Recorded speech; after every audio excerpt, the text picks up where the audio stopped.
Hello once again. What you see here is an amazing bunch of stuff that I got in the mail recently from my boyfriend. My boyfriend sent this stuff to me basically as a late birthday gift. My birthday was in April.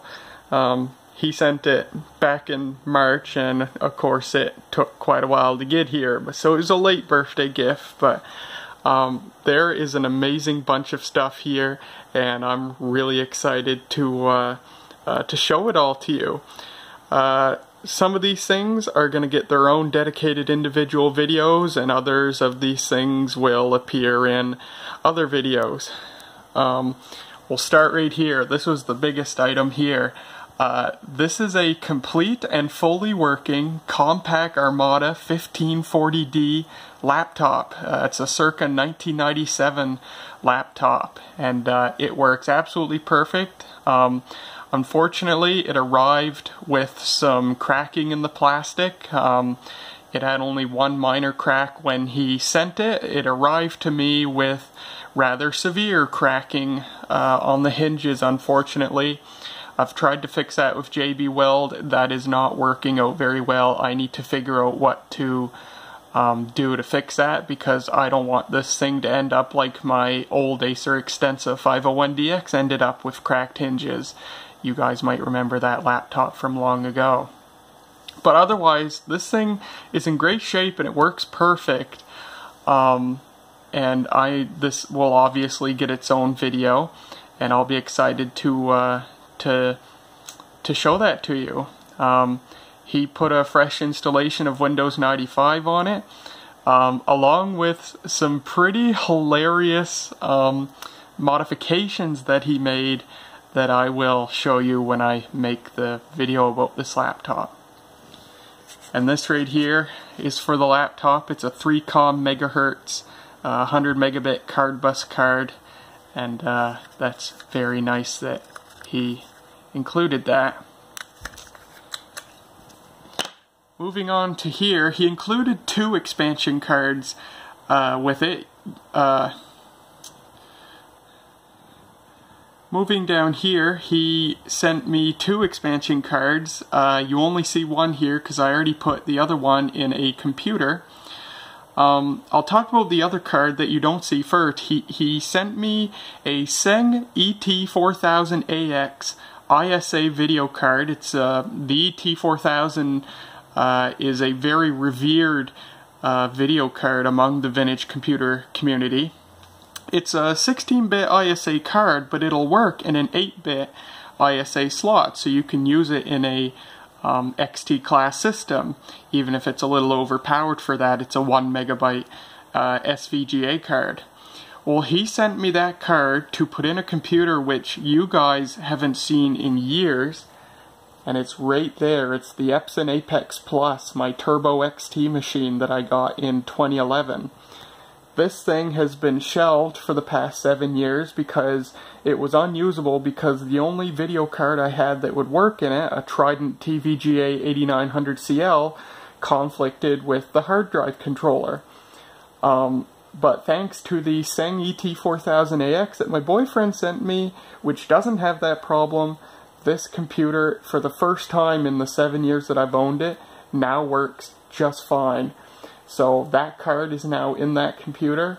I've done a ton of changes to this computer now that it finally works properly, and there will be a new video, the first video since 2011, there will be a new video about this computer in the future. So he sent me that video card so I could get that computer running, so that's just amazing.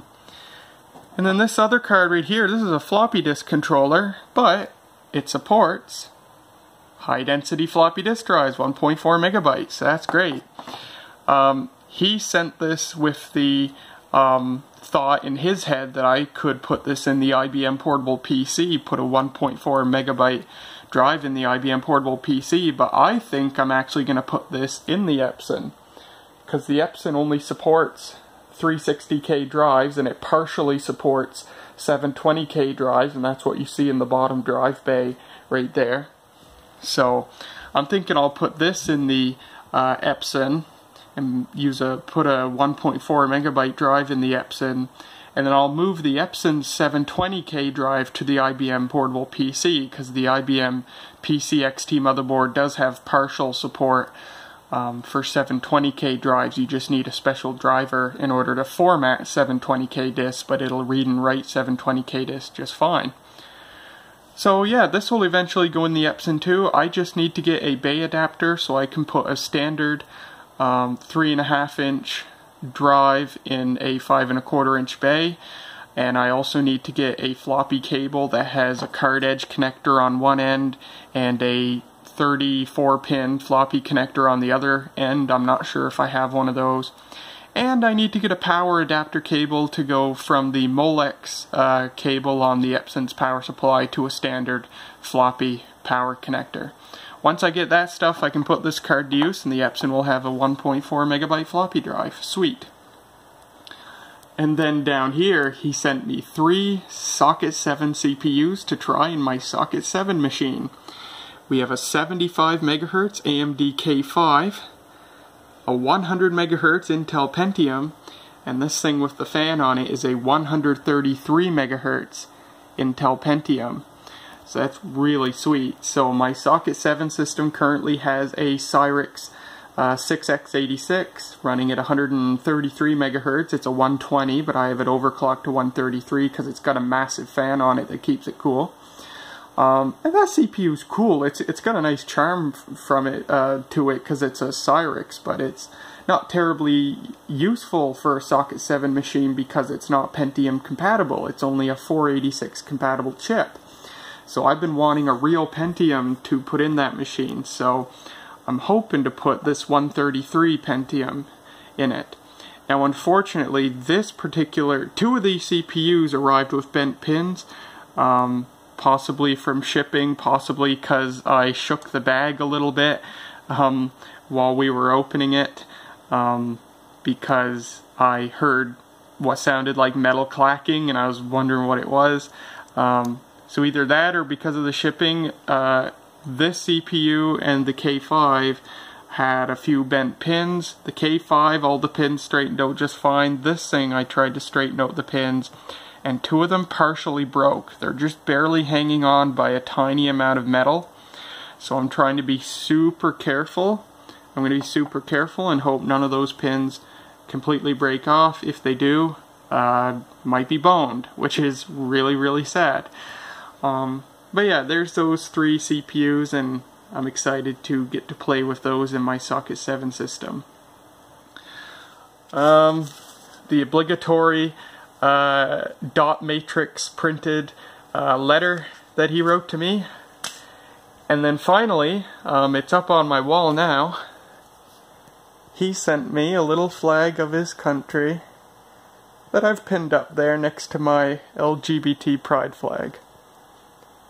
So there's that. There's all the stuff he sent me. I am one lucky person. I love him so much, and he clearly loves me too. So yeah, there's all the stuff he sent me. There will be a video of this thing, obviously. There will be a video of the Epson Apex Plus. With all its new hardware installed, and eventually I gotta make new videos of my 3 AT systems, because the last video I made of those was the 2-part series when I rearranged all the hardware between my 3 AT systems, and I haven't made individual videos of them since then. I just haven't really been playing with them. My life is kind of in a weird spot right now. Graduated university, still looking for work, and don't really know what to do with myself. But hopefully things will be straightened out eventually. And I'm hoping this summer I can get to making a lot of videos, because there is a lot of videos of things that need to be made. But for now, there you go. There's all the stuff that my sweetheart sent me. Very, very cool. And I will see you in the next video. See you later.